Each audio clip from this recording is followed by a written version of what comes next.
안녕하세요. 블랙베리입니다. 오늘 들려드릴 이야기는 일본 도시괴담 이야기를 들려드리고자 합니다. 저와 함께 들어가 보실까요?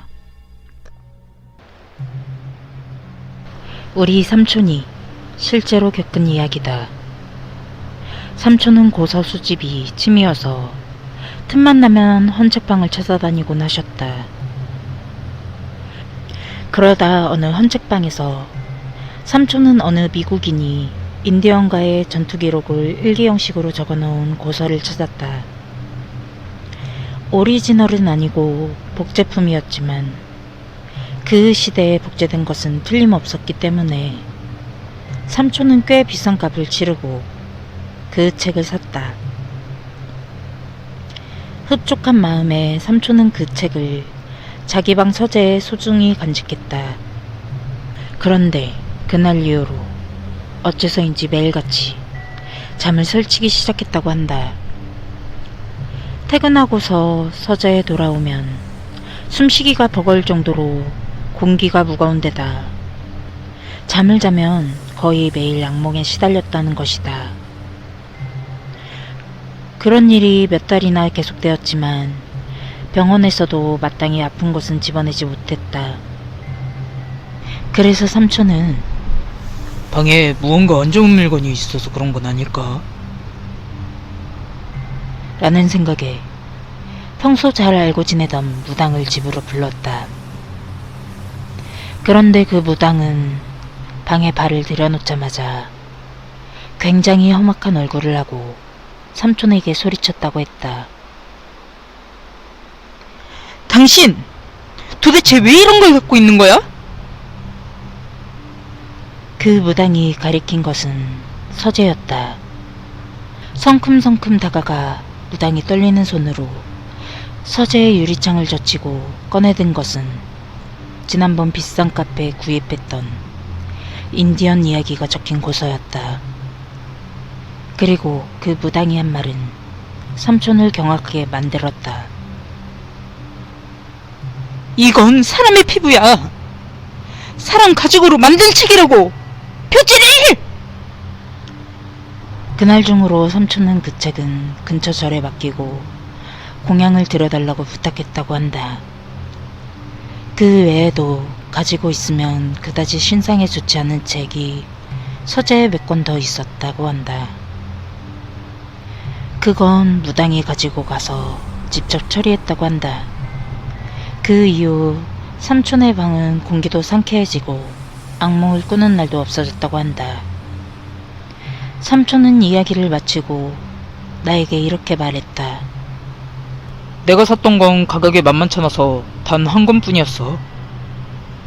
그 책은 여러 권으로 구성되어 있어. 아직 그 헌책방에는 4권이 더 남아있어. 도쿄의 어느 헌책방이라고 한다. 내가 아는 한 후배는 편의점에서 심야 아르바이트를 하고 있었다. 후배는 함께 아르바이트를 하고 있던 직장 선배와 함께 계산대 뒤에서 만화를 보거나 게임을 하며 시간을 때웠다. 어느 날 평소처럼 계산대에서 과자를 먹으며 그 선배와 잡담을 하고 있었다.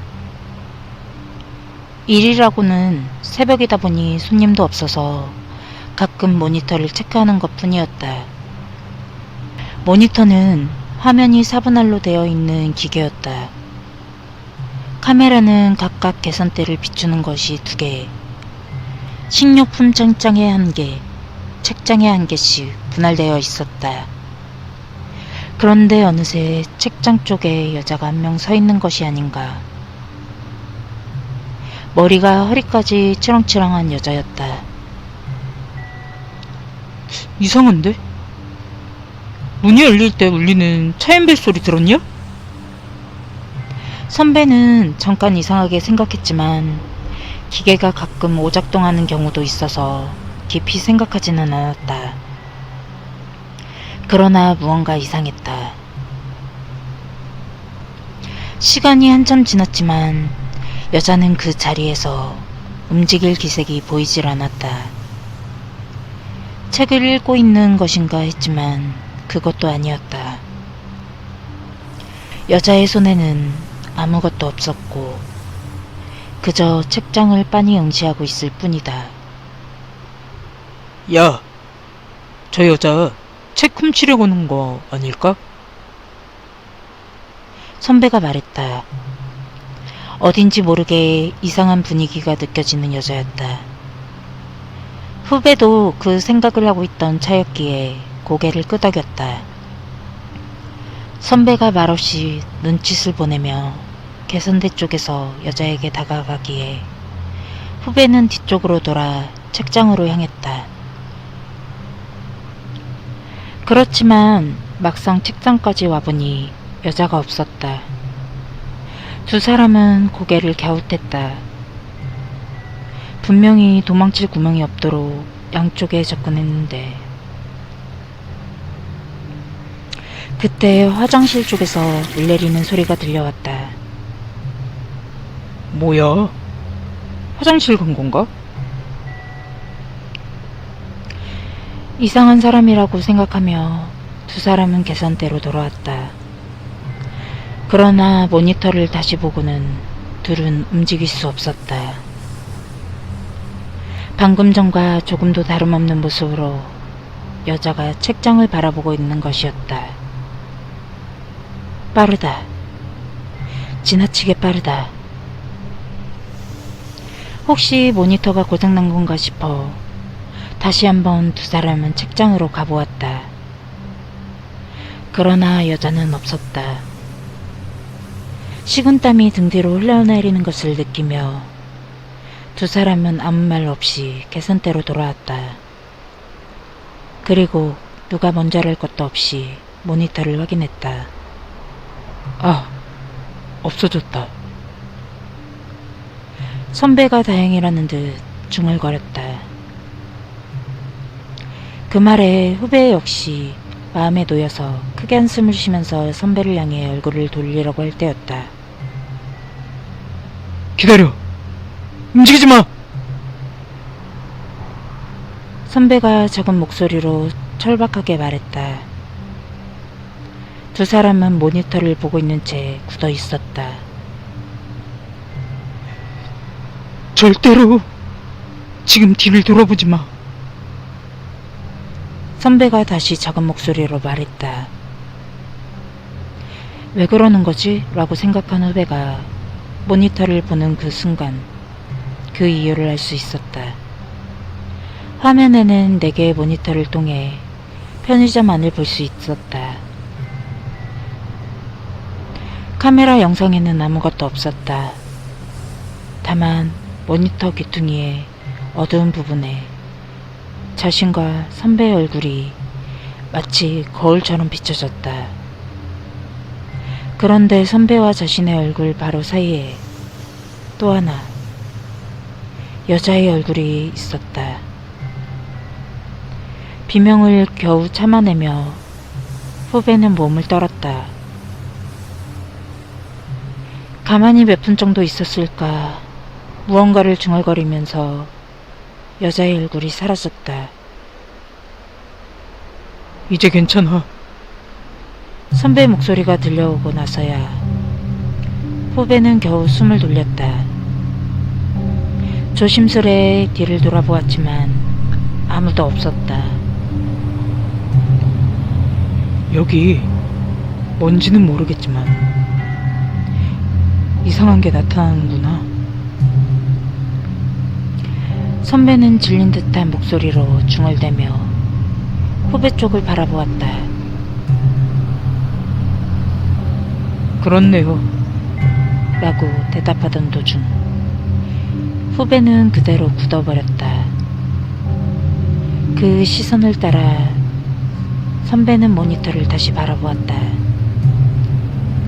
거기에는 그 여자가 있었다. 그 여자는 카메라를 향해 입을 찢어질 듯 벌리며 웃고 있었다.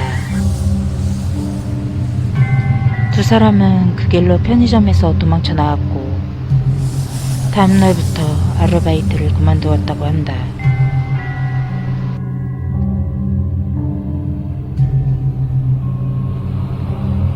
그때가 대학생 때 일이다.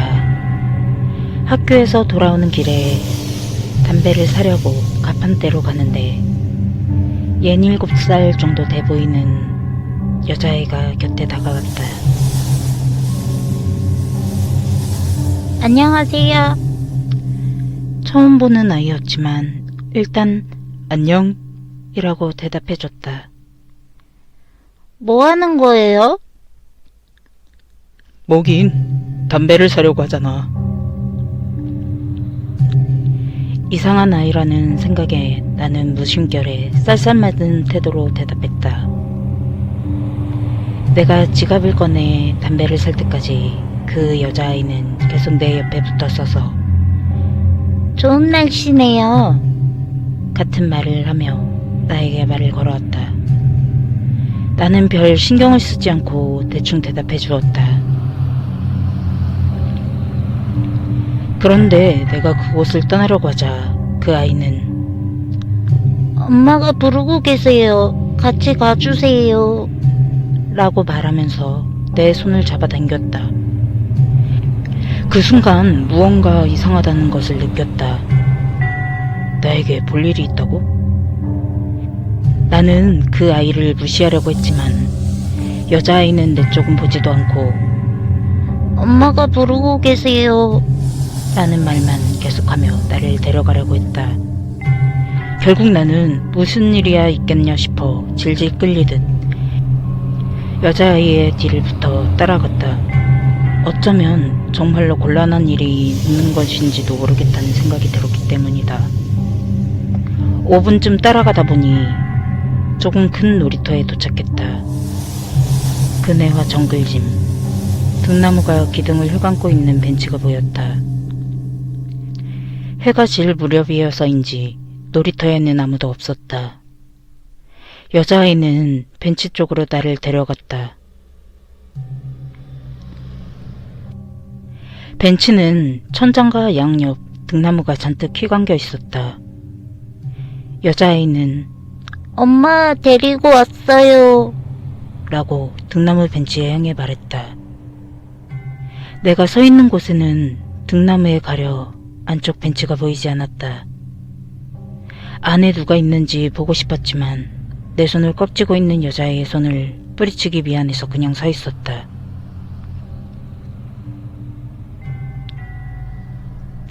그때 죄송합니다. 저희 딸이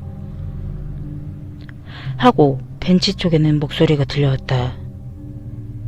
특별한 것 없는 보통 여자의 목소리였다. 하지만 온몸에 소림이 돋으며 본능적으로 위험하다 라는 생각이 들었다. 한시라도 빨리 그곳에 도망쳐야 한다는 느낌이 나를 휘감았다. 그때 아이가 갑자기 나 놀고 올게. 라고 말하며 벤치 반대쪽에 있는 정글짐으로 달려갔다. 나는 퍼뜩 제정신이 들었다. 죄송합니다. 저희 딸이... 또 그 목소리가 들려왔다. 특별하지 않은 목소리. 이번에는 소름이 끼치지 않았다. 기분 탓이었나? 나는 마음을 단단히 먹고 등나무 안쪽 벤치가 보이는 곳으로 성큼성큼 들어갔다. 거기에는 조금 놀란 표정을 짓고 있는 여자가 앉아 있었다. 어깨까지 머리가 흘러내린 30살이 약간 넘어 보이는 여자였다. 죄송합니다. 저희 딸이... 그녀는 조금 망설이면서 다시 이렇게 말했다. 뭐야, 평범한 사람이었잖아. 그렇게 생각하고 나니 갑자기 부끄러워져서 나는 아니요, 아닙니다. 괜찮습니다. 라고 머리를 긁으며 대답했다. 날씨가 어떤지, 요즘 학교는 어떤지 아무 의미 없는 대화일 뿐이었다. 여자의 엄마는 말수가 적은 편이었지만 뭔가 다르다고 느껴질 만한 것은 없었다. 여자아이는 벤치 바로 옆 내 등 뒤에 있는 정글짐에서 놀고 있었다. 슬슬 해도 저물고 공원은 오렌지색으로 물들었다. 그때 나는 문득 원래의 목적을 떠올렸다. 왜 내가 여기에 오게 된 것인지를 말이다. 그래서 그런데 어째서 저를 여기로 부르신 건가요? 라고 물었다. 그 순간이었다. 치! 하고 대단히 큰 목소리로 여자아이의 엄마가 외쳤다. 아마 그 여자아이의 이름 같았다. 나는 황급히 등에 정글짐을 되돌아봤다. 둔탁한 충격음과 함께 무엇인가 부서지는 소리가 발밑에서 났다. 천천히 발밑으로 시선을 돌리자 그 여자아이, 치에라고 하는 여자아이가 기묘하게 몸을 비틀고 쓰러져 있었다. 몸은 엎드려 있는데 하늘을 향하고 있었다. 크게 뜬 눈은 움직이지 않았다. 오렌지색의 지면에 붉은 피가 천천히 퍼져 나가는 것을 나는 아연질색하고 지켜보고 있었다. 경찰, 앰뷸런스, 전화. 여러 단어가 머릿속을 어지럽게 날아다녔지만 정작 몸은 움직일 수가 없었다.